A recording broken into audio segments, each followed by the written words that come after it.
mas você pode colocar um nome que seja pertinente, que te ajude a lembrar de qual regra se trata. Você pode ter quantas regras você precisar, mas lembrando que as regras elas não são editáveis. Você sempre vai precisar criar uma nova regra se você precisar fazer algum tipo de alteração. Configuração do ponto. Então, como que você quer que ele registre o ponto? A flagzinha do ponto já está ativada e nós temos a opção de registrar apenas no ponto coletivo, enviar localização e registrar ponto com foto. Sim, quero que ele registre o ponto com foto, também quero que envie a localização. Esta segunda opção ela é específica para quando a empresa vai disponibilizar um ponto coletivo, ou seja, um tablet ou um celular que vai ser para uso coletivo. Se for o seu caso, você pode ativar a flagzinha. Por quê? Porque sempre que o colaborador tentar ter o ponto no próprio celular, ele não vai conseguir. Então, se você aqui determinar que ele vai bater o ponto no ponto coletivo, então somente ele vai poder bater ponto quando for o ponto coletivo. Agora, se você quiser que ele bata ponto no próprio celular, no próprio aplicativo, você não ativa essa flagzinha.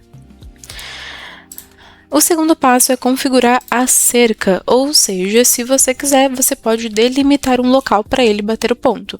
Orientação. Se for um ponto coletivo, às vezes não é interessante, porque o próprio celular ou tablet vai ficar na empresa. Então, às vezes não é interessante. Mas se for para ponto individual, onde o colaborador vai bater o ponto através do próprio celular, aí é interessante colocar. A trava, na verdade a cerca, você vai estipular o perímetro da empresa, onde justamente você quer que esse colaborador ali bata o ponto. Então aqui você especifica o endereço e adiciona ali a quantidade do perímetro que você deseja. Minha orientação é sempre 30 metros, porque o próprio GPS tem um gap. Dessa forma, se ele tentar bater o ponto depois desse local ou não estando dentro do local que você estipulou, o sistema ele vai ali te notificar.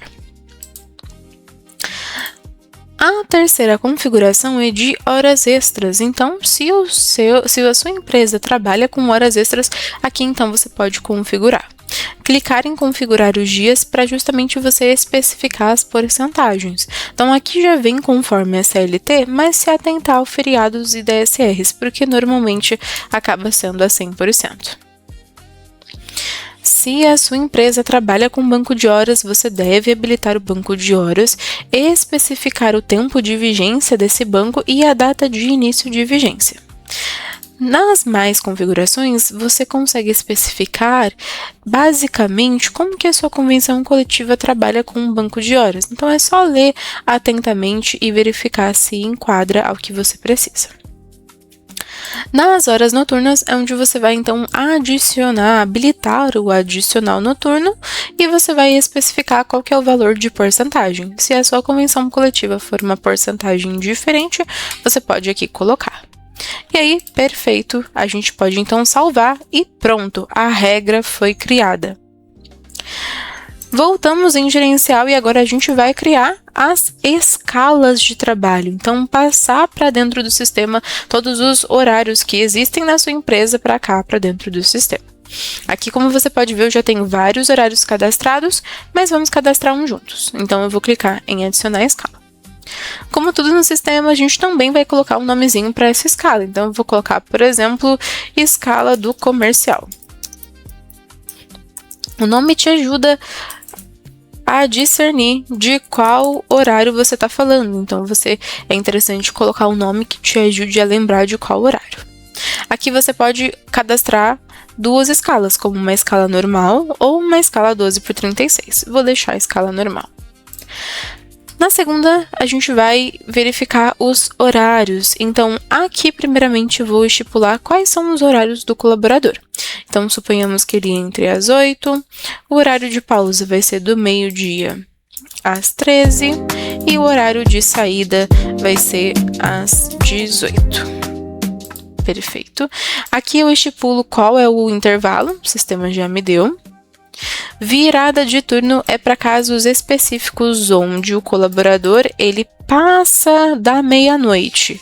Só que o ponto de 1h ou 2h da manhã ele ainda é pertinente ao dia anterior. Então a virada é onde você vai justamente dizer isso, que se ele bater até às 4h da manhã, por exemplo, ainda fica naquele dia respectivo. Uma dica é aplicar para todos os dias, porque assim todos os dias serão então aplicados de forma mais fácil. No meu caso, na sexta-feira em específico, o colaborador ele sai mais cedo, dando 44 horas semanais, mas se sua escala for diferente, é só você ativar o dia e colocar o horário que você precisar. Vou clicar em avançar. Quando eu clico em avançar, eu preciso determinar qual é a tolerância que a minha empresa trabalha, se é a rígida, a compensatória ou se eu desativo a tolerância. Na rígida, é considerado os casos que ultrapassem a tolerância por marcação, e se o colaborador ultrapassar esse limite de marcação, todos os minutos daquele registro serão considerados. Ou seja, digamos que o nosso limite de marcação seja ali 10 minutos. Se ele passa desses 10 minutos, ele faz 15 minutos ali de ultrapassagem, ou seja, se ele tem que entrar às 8, e ele entra às 8h15, todos esses 15 minutos serão ali contabilizados no final do dia como horas negativas, mesmo que no final do dia ele fique 15 minutos a mais, porque na rígida o que ele faz de horas negativas fica como negativo e o que ele faz de positivo fica como positivo, não há essa compensação. Diferente da compensatória, onde há compensação, que se, por exemplo, ele ultrapassar 15 minutos na entrada, justamente, e se ele fizer 15 minutos na saída, no final do dia ele compensou esses 15 minutos pendentes, então ele consegue compensar. Então você deve escolher qual melhor atende. Uma dica para quem utiliza banco de horas. Banco de horas sempre é interessante colocar como compensatória, porque justamente o banco ele já faz isso automaticamente, já compensa. E a rígida ela é muito utilizada para quem trabalha somente com horas extras, sem banco de horas. Depois disso, você vai configurar o limite. O limite diário, normalmente, por CLT, acaba sendo 10 minutos. Se a sua empresa tiver um limite diferente, você pode, então, aqui colocar. Perfeito. E aqui você pode, então, estipular o limite por marcação, se você deseja limite por marcação, sim ou não. Qual que é a diferença? A questão é que nós temos um limite diário de 10 minutos. Se você quiser colocar um limite por marcação, esses 10 minutos serão divididos, serão então 5 minutos. Na entrada, ele tem então 5 minutos de tolerância, assim como na volta do almoço ele tem 5 minutos de tolerância. Se o colaborador ele tem que entrar às 8 e ele entrar 8h06, ele ultrapassou o limite da marcação, mesmo que o limite diário seja 10. Sobe para ele mais 5 minutos no retorno do almoço. No retorno do almoço, se ele retornou 1h04, sendo que deveria retornar 1h, ele ainda está dentro do limite. Então, no final do dia, vai ser descontado apenas 6 minutos daquele colaborador.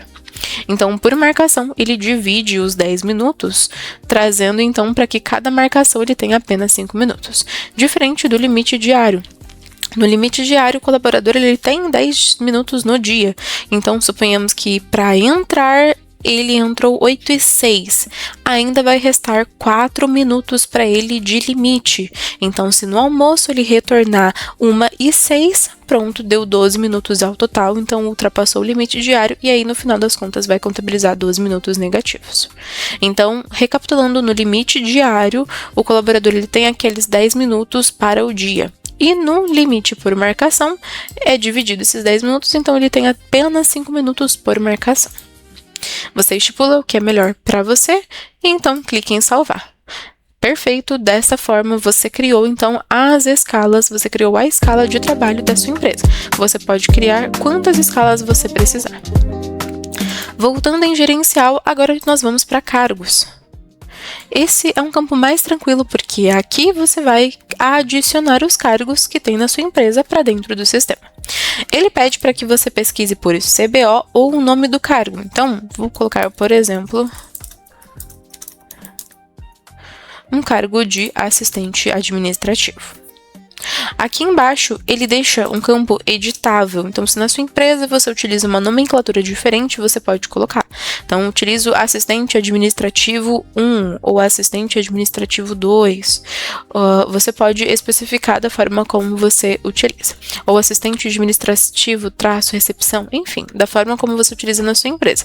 Então, aqui embaixo, o cargo ele é editável, quanto aqui em cima você precisa realmente selecionar como que está ali na CBO. Pronto, assim você pode salvar e cadastrar quantos cargos você precisar. Voltando para gerencial, agora nós vamos para departamentos.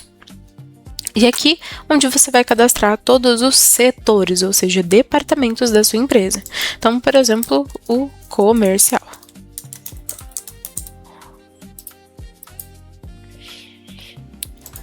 Muito bem. O próximo cadastro que é importante se fazer dentro do sistema é em feriados. O sistema já vai trazer para você cadastrado todos os feriados nacionais, mas aqueles feriados que são pertinentes ao seu estado, à sua cidade, ou aqueles feriados que mudam todas as vezes o dia específico ali ao longo do ano, esses feriados precisam ser cadastrados. E para cadastrar é só clicar em adicionar feriado. Então, especificar o nome do feriado que você está cadastrando, por exemplo, aniversário da cidade tal. Especificar a data justamente desse feriado. Aqui o sistema pergunta se você quer repetir ele anualmente ou não. E depois você vincula esses feriados aos colaboradores. Isso serve justamente para a empresa conseguir diferenciar se a empresa tiver ali colaboradores que atuam tanto no estado X quanto no estado Y, então você pode diferenciar os colaboradores que vão ser adequados a esse feriado. E assim você salva esses feriados. Muito bem, na aba de gerencial, esses são os cadastros iniciais. Agora eu vou te mostrar como você pode cadastrar justamente os seus colaboradores dentro do sistema. Então, nós vamos vir em gestão de pessoas. Aqui em gestão de pessoas é onde ficarão seus colaboradores cadastrados e também é onde você vai cadastrar os novos colaboradores. Então, é só clicar em adicionar novo.